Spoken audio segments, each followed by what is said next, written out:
Meanwhile, the skies over West Asia are on fire as a new and deadly chapter in an escalating conflict is unfolding. Following a barrage of sophisticated Houthi missiles, Israel has launched a punishing retaliatory strike on Yemen, a blow that has left 6 dead and 86 injured. A new kind of missile technology, once an Iranian secret, is now being unleashed in a terrifying new front.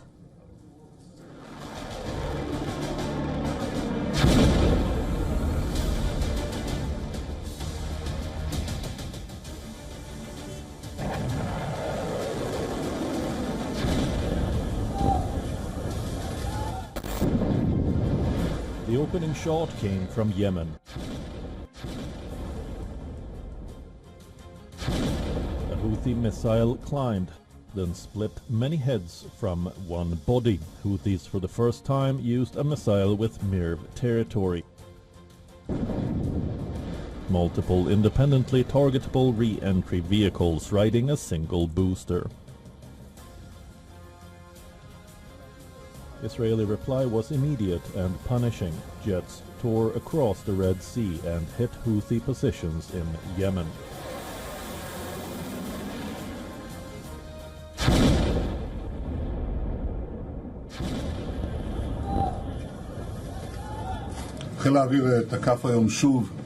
The Air Force again attacked strategic targets in Yemen today. It attacked the presidential palace in the heart of the capital, Sana'a, the city's power plant, and the fuel tanks that supply it. The Houthi terrorist regime is learning the hard way that it will pay, and is paying a very heavy price for its aggression against the state of Israel.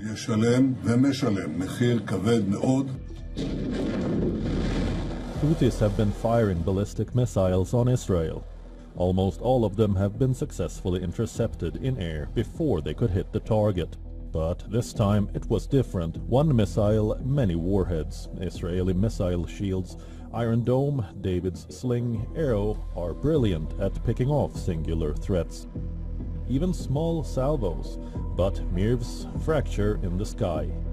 Each re-entry vehicle can maneuver, dive and detour. Some carry explosives, others may carry decoys. This makes it very difficult for even the most advanced missile defense shields to intercept them. Tehran's shadow is unmistakable. Iran has spent years perfecting multi-warhead missiles. It showcased long-range missile prowess during that furious 12-day confrontation with Israel. For now, the Houthis, who have the backing of Tehran, have signaled that their arsenal isn't just bigger, it is smarter. Israel has signaled that any such leap will be met with steel. Bureau Report, WION The World is One.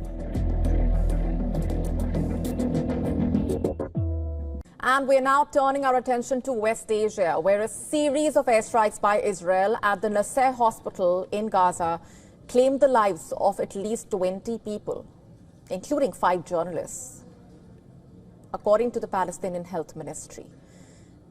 The latest Israeli strike is being described as yet another example of Israel targeting civilian targets, leading to that big question: is nothing sacrosanct for Israel and its Prime Minister Benjamin Netanyahu? Because in the nearly 2-year-long war, the Nasser hospital in Khan Yunis, like many other hospitals in Gaza, have been targets of IDF strikes on multiple occasions. And the latest strike was the 5th distinct instance of this medical facility being hit.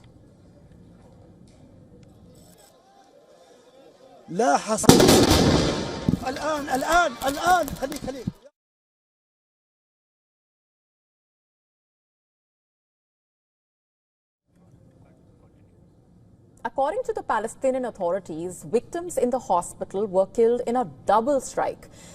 Allegedly, an Israeli drone first struck the rooftop of the hospital, which killed at least 1 journalist, which was then followed by an Israeli airstrike. Video released by the Reuters news agency showing the exact moment when the second strike took place. Just as rescue workers, journalists and locals rushed to the site of the initial attack and could be seen carrying a body.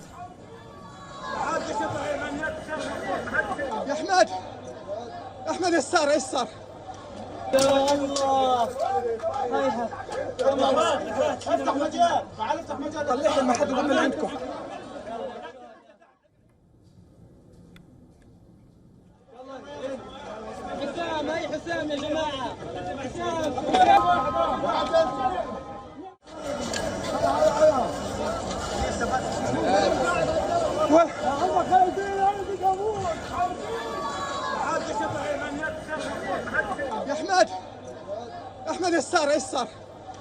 يا الله هيها افتح مجال تعال افتح مجال طلعوا ما حد يقوم من عندكم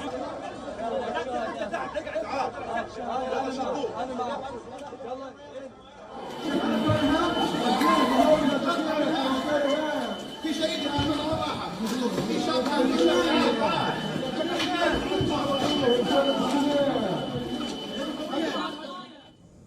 Another video showing hospital staff evacuating in panic mode among the scenes of destruction amid the debris and the smoke. In fact, in a statement, the IDF admitted to carrying out the airstrike, with the chief of the general staff ordering an inquiry. In the statement, I'm quoting, in fact, the Israeli army has also said that the IDF regrets any harm to uninvolved individuals and does not target journalists as such. The IDF acts to mitigate harm to uninvolved individuals as much as possible while maintaining the safety of the IDF troops, quote unquote. According to Gaza's government media office, the journalists killed in the Israeli attack include a photojournalist associated with Reuters news agency, an Al Jazeera photojournalist, a journalist associated with the NBC network, a journalist working with Arabic and international media outlets. Since the start of the war, at least 240 journalists have reportedly been killed. In the immediate aftermath of the attack, the Director General of the World Health Organization called for an end to Israeli attacks on healthcare, along with an immediate ceasefire in Gaza. While press freedom group Reporters Without Borders urged for a robust international response, and civilians continue to be the ones the most impacted. In fact, until May 2025, at least 5 out of 6 Palestinians killed by Israeli forces in Gaza have been civilians. This is according to figures revealed by classified Israeli military intelligence. While according to a report by a UK government committee, as of mid-July, at least 875 people have been killed while seeking food in Gaza, with most dying in the vicinity of the Israeli-backed US Gaza Humanitarian Foundation food distribution centers. The airstrikes on the hospital in Khan Yunis coinciding with Israel planning to step up its attack for a full takeover of Gaza, a plan approved earlier this month by the Israeli government as a key approach in defeating Hamas. Earlier today itself, Israeli army tanks and soldiers could also be seen at the Gaza border, even as plumes of smoke rose in the background. Israeli planes and tanks have been carrying out strikes across various parts of Gaza, while on ground, combat operations by the IDF soldiers continue.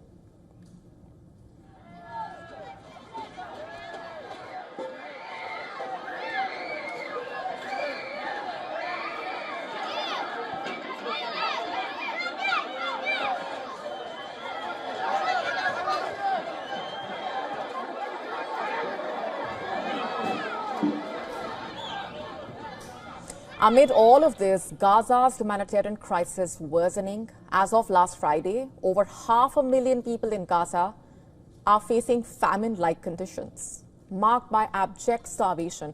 The death toll in the war has already crossed 62,000.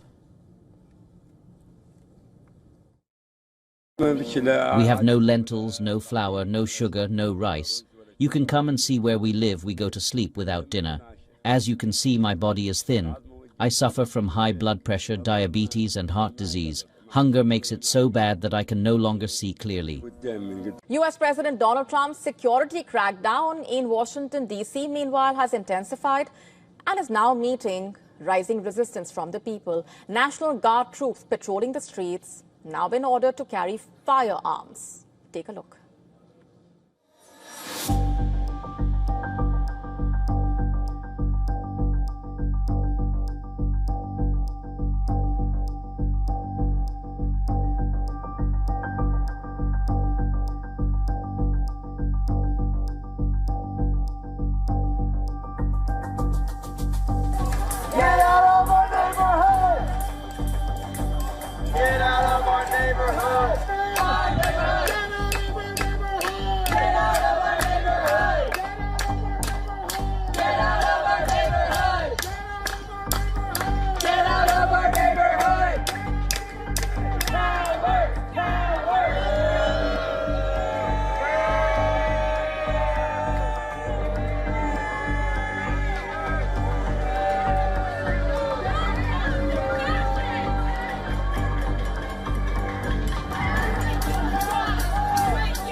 directly to our face. Foreign nationals taking to Gurugram streets with brooms, cleaning up the drains that the government has neglected.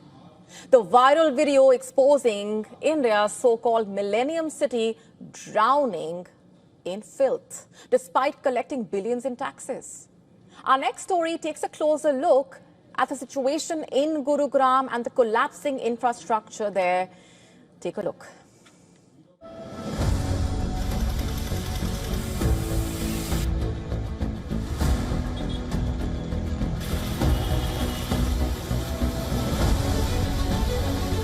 It's an image that stings. A group of foreigners and locals rolling up their sleeves, pulling trash from clogged drains in Gurugram. Not city workers, not government staff, outsiders, doing what the system should have done long ago.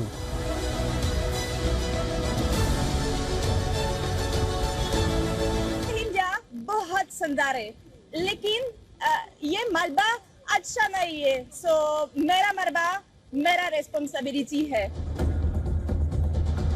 This is India's Millennium City, home to Fortune 500 headquarters, luxury towers and swanky malls. Gurugram has the third highest per capita income in India. It is the 9th largest contributor of income tax among Indian cities. But where does it go? Certainly not into drainage, road repair or civic upkeep. Potholes open manholes, threaten lives, and garbage chokes every corner. After every spell of rain, this is what Gurugram looks like.